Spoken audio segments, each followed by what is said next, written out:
Netanyahu தங்கள் மண்ணில் காலடி எடுத்து வைத்தால் கைது வாரண்ட் நிறைவேற்றப்பட வேண்டும். சிரிய ராணுவ விமான நிலையங்களுக்கு இஸ்ரேல் தாக்குதல் எச்சரிக்கை. பாலஸ்தீனத்தை ஆதரிக்கும் மாணவர் ஆர்ப்பாட்டங்களுக்கு தலைமை தாங்கிய கலீல் அமெரிக்க அதிகாரிகளால் கைது. செங்கடலில் இஸ்ரேலுடன் தொடர்புடைய கப்பல்கள் மீது மீண்டும் தாக்குதல், ஏமன் ஆயுதக்குழு அச்சுறுத்தல். பேருந்தும் மைக்ரோ பஸ்ஸும் நேருக்கு நேர் மோதல், பலர் உயிரிழப்பு. இதற்கு முன்னர் நீங்கள் உங்களுடைய சேனலை தினமும் பார்வையிடும் பார்வையாளரா அல்லது புது பார்வையாளரா என்பதை கீழே இருக்கும் கமெண்ட்ஸ் பக்கத்தில் மறக்காம பதிவிடுங்க. அத்துடன் முதன்முறையாக எங்களுடைய சேனலை பார்வையிடுகிறீர்கள் என்றால் சப்ஸ்கிரைப் பண்ணி உங்கள் ஆதரவை வழங்குங்க. வாங்க காணொளிக்குள் போகலாம்.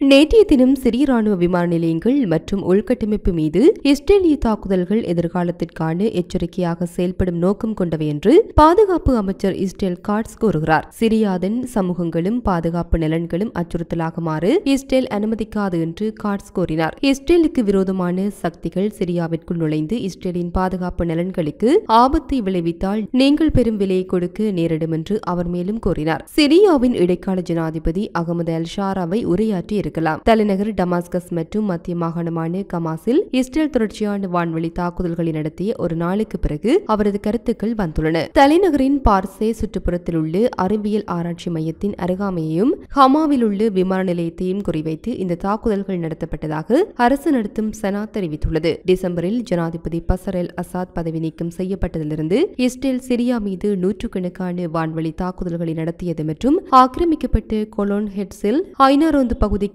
துருப்புக்களை அனுப்பியுள்ளது. இன்று அதிகாலை அது டெராவின் தெற்கு ஆளுநரகத்தை தாக்கியது. இந்த தாக்குதலில் குறைந்தது 9 பொதுமக்கள் கொல்லப்பட்டதாக உள்ளூர் அதிகாரி ஒருவர் தெரிவித்தார். இந்த நிலையில் காசாவில் நடந்த போருடன் தொடர்புடையதாக கூறப்படும் போர்க்குற்றங்களுக்காக ஐசிசி கைது வாரண்டின் கீழ் தேடப்படும் போதிலும் இஸ்ரேலிய பிரதமர் பெஞ்சமின் நெதன்யாகு மூத்த ஹங்கேரிய அதிகாரிகளை சந்திக்க நாட்டிற்கு வருகை தந்துள்ள நிலையில் இந்த நடவடிக்கை எடுக்கப்பட்டுள்ளது என பிரதமர் விக்டர் ஓர்பனின் தலைமை பணிப்பாளர் கெர்கெலி குல்யாஸ் ஹங்கேரியின் அரசு செய்தி நிறுவனமான MDIக்கு அளித்த பேட்டியில் தெரிவித்துள்ளார். ஐசிசியிடம் காவல்படை இல்லை, ஆனால் கோட்பாட்டளவில் நீதிமன்றத்தின் முடிவுகளை மதிக்கும் சட்டப்பூர்வ கடமைகளை கொண்டு ஹங்கேரி உட்பட அதன் 124 உறுப்பு நாடுகளை அது நம்பியிருக்க முடியும். இதன் பொருள் உலகின் பெரும்பாலான நாடுகளில் நெதன்யாகு தங்கள் மண்ணில் காலடி எடுத்து வைத்தால் கைது வாரண்ட் நிறைவேற்றப்பட வேண்டும். குற்றச்சாட்டுகளை எதிர்கொள்ள நெதன்யாகுவை ICCக்கு அனுப்ப வேண்டும். ஆனால் உறுப்பு நாடுகள் இணங்கவில்லை என்றால் நீதிமன்றத்தால் வாரண்டுகளை அமல்படுத்த எந்த வழியும் இல்லை என தெரிவிக்கப்பட்டுள்ளது. இந்த நிலையில் நேற்று மாலை நியூயார்க்கின் கொலம்பியா பல்கலைக்கழகத்தில் டஜன் கணக்கான மாணவர்கள் போராட்டத்தில் ஈடுபட்டனர். கைது செய்யப்பட்டு பாலஸ்தீன மாணவர் ஆர்வலர் மஹ்மூத் கலீலை விடுவிக்க கோரி அவர்கள் ஆர்ப்பாட்டத்தில் ஈடுபட்டனர். கலீலுக்கு ஆதரவாக பல மாணவர்கள் பல்கலைக்கழக வாசலில் மணிக்கணக்கில் தங்கள் கைகளை சங்கிலியால் கட்டிக்கொண்டனர். அல் ஜசீராவால் சரிபார்க்கப்பட்ட வீடியோக்களில் பல்கலைக்கழக பாதுகாப்பு அதிகாரிகள் தலையிட்டு மாணவர்களை வெளியேற கட்டாயப்படுத்துவதையும் மாணவர்களின் கைகளில் இருந்து சங்கிலிகளை அறுப்பதையும் காட்டியது. ஒரு பாதுகாப்பு அதிகாரி ஒரு பெண்ணை வலுக்கட்டாயமாக வெளியே அழைத்து செல்வதை காண முடிந்தது. பல்கலைக்கழகத்தில் பாலஸ்தீனத்தை ஆதரிக்கும் மாணவர் ஆர்ப்பாட்டங்களுக்கு தலைமை தாங்கியதாக கூறி கலீல் அமெரிக்க அதிகாரிகளால் கைது செய்யப்பட்டுள்ளார். இந்த நிலையில் செங்கடலின் வடக்கே உள்ள அமெரிக்க விமானம் தாங்கி கப்பலான ட்ரூமனி பல கப்பல் ஏவுகணை மற்றும் ட்ரோன்கள் மூலம் தாக்கியதாக கவுதி போராளிகள் கூறுகின்றனர். கவுதிகளுடன் தொடர்புடைய அல் மசீரா டிவி டெலிகிராம் சேனல் மற்றும் SABA மாநில செய்தி நிறுவனத்தின்படி கடந்த சில மணி நேரங்களில் வாஷிங்டன் நடத்திய 36 தாக்குதல்களுக்கு பதிலளிக்கும் விதமாக அந்த குழு கப்பலை தாக்கியதாக கூறியது. இந்த தாக்குதல்கள் சனா மற்றும் சதா மாகாணங்களை தாக்கின. இதன் விளைவாக குறிப்பிடப்படாத எண்ணிக்கையிலான இறப்புகள் மற்றும் காயங்கள் ஏற்பட்டதாக அறிக்கைகள் தெரிவித்தன. ஹொடைடா பகுதியில் அமெரிக்க தாக்குதல்களில் 4 பேர் கொல்லப்பட்டதாக அல் மசீரா தொலைக்காட்சி செய்தி வெளியிட்டு ஒரு நாள் கழித்து இந்த தாக்குதல் நடத்தப்பட்டுள்ளது. மார்ச் 15 அன்று கவுதி படைகளுக்கு எதிராக வாஷிங்டன் ராணுவ தாக்குதல்களை தொடங்கியதிலிருந்து ஏமனில் 60க்கு மேற்பட்டோர் கொல்லப்பட்டுள்ளனர். காசாவில் இஸ்ரேல் போர் நிறுத்தத்தை மீறியதற்கு பதிலளிக்கும் விதமாக செங்கடலில் இஸ்ரேலுடன் தொடர்புடைய கப்பல்கள் மீது மீண்டும் தாக்குதல் நடத்தப் போவதாக ஏமன் ஆயுத குழு அச்சுறுத்தி இருந்தது. இந்த வாரம் பென்டகன் USS காரியஸ் ட்ரூமனுடன் இணையும் என்றும் மத்திய கிழக்கில் நிறுத்தப்பட்டுள்ள அமெரிக்க விமானம் தாங்கி கப்பல்களின் எண்ணிக்கையை 2ஆக உயர்த்தும் என்றும் அறிவித்தது. ஈரான் அணு ஆயுதம் பெறுவதை தடுக்கும் ராஜதந்திர பாதையை இஸ்ரேல் நிராகரிக்கவில்லை என்று இஸ்ரேலிய வெளியுறவு அமைச்சர் கிதியோன் சார் கூறியுள்ளார். தெஹ்ரானுக்கும் அமெரிக்காவிற்கும் இடையே மறைமுக பேச்சுவார்த்தைகள் நடக்கக்கூடும் என்பதற்கான அறிகுறிகள் இருப்பதாக அவர் மேலும் கூறினார். மேலும் ஈரானியர்களுடன் விவாதங்களை நடத்துவதில்லை, ஆனால் அவர்கள் அமெரிக்காவுடன் மறைமுக பேச்சுவார்த்தைகளுக்கு தயாராக இருப்பதாக தெளிவுபடுத்தினர். மேலும் அத்தகைய பேச்சுவார்த்தைகள் தொடங்கினால் நான் ஆச்சரியப்பட மாட்டேன் என்று சார் கூறினார். ஈரான் நீண்ட காலமாக அணு ஆயுதங்களை தேடுவதை மறுத்து வருகின்றமையும் குறிப்பிடத்தக்கது.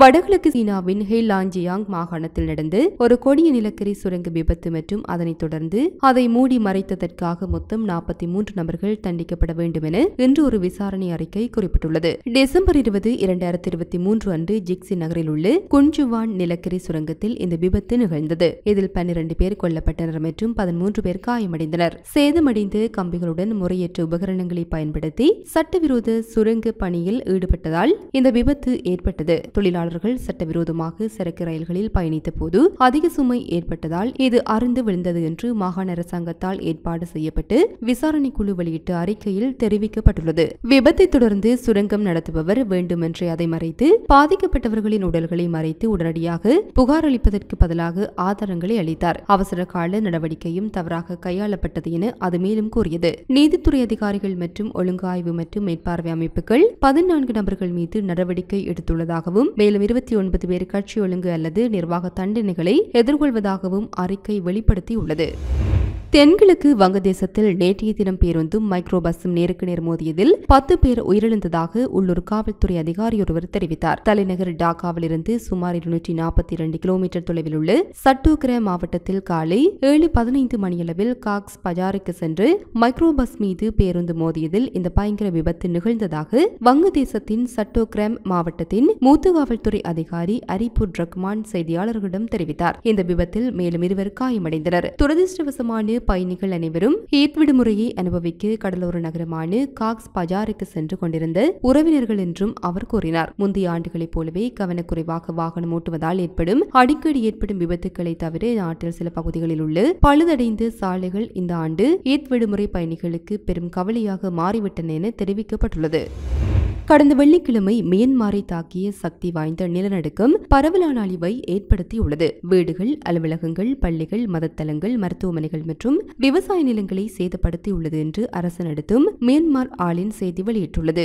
மொத்தம் 21,783 வீடுகள், 805 அலுவலக கட்டடங்கள், 115 ஊழியர்களுக்கான குடியிருப்புகள், 1041 பள்ளி கட்டடங்கள், 921 மடாலாயம் மற்றும் கன்னியாஸ்திரி குடியிருப்புகள், 1690 பகோடாக்கள், 312 பிற மத கட்டமைப்புகள், 48 மருத்துவமனைகள் மற்றும் 45 ஏக்கர் பயிர்கள் பாதிக்கப்பட்டுள்ளதாக அது தெரிவித்துள்ளது. பூகம்ப நிவாரணம் மற்றும் மறுவாழ்வு முயற்சிகளுக்காக மியான்மர் அரசாங்கம் 500 பில்லியன் கியாட்களை, அதாவது சுமார் 238.09 மில்லியன் அமெரிக்க டாலர்கள் ஒதுக்கும் என்று நாட்டின் மாநில நிர்வாக கவுன்சில் தெரிவித்துள்ளது.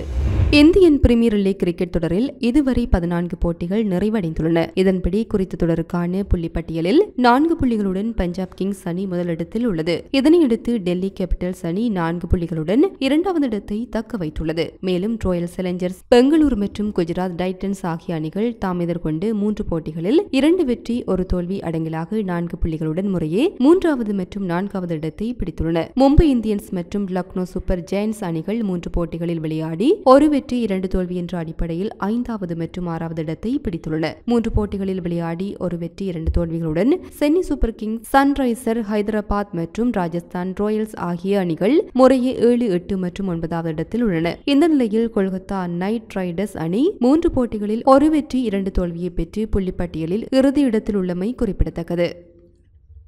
இது போன்ற பல செய்திகளை தெரிந்து கொள்ள நம்முடைய சமூக மீடியா யூடியூப் சேனலை சப்ஸ்கிரைப் செய்து அருகில் உள்ள பெல் பட்டனை கிளிக் செய்யுங்கள். மேலும் செய்திகளை உடனுக்குடன் தெரிந்து கொள்ள சமூகமீடியா.com என்ற இணையதளத்தின் வாயிலாக எங்களுடன் இணைந்திருங்கள்.